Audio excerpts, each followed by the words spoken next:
Pemirsa, penyalahgunaan simbol agama yaitu Omkara yang dilakukan salah satu hotel di Yogyakarta sempat menjadi perbincangan sangat hangat.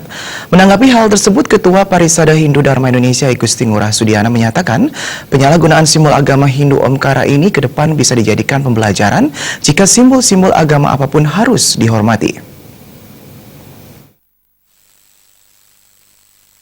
Beberapa hari yang lalu, simbol Omkara sempat disalahgunakan salah satu hotel di Yogyakarta.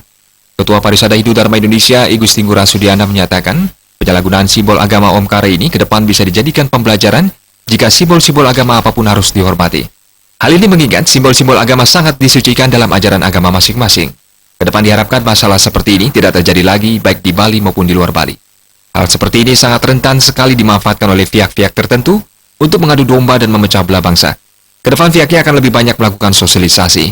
Di Bali khususnya, seluruh bendesa serta parisada diharapkan mengecek villa dan hotel di Bali yang menggunakan simbol-simbol agama yang tidak pada tempatnya. Selalu kita berpikir negatif, kita berpikir anggap saja mereka tidak tahu dan kita kasih tahu.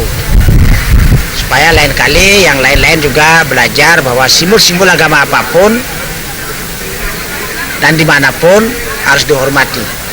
Karena seluruh simbol agama itu kan disucikan oleh umatnya masing-masing.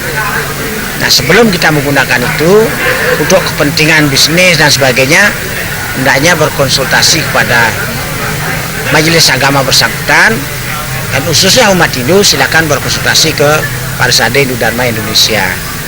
Dan kita juga tidak menginginkan ada kejadian itu lagi untuk di Bali maupun di luar Bali.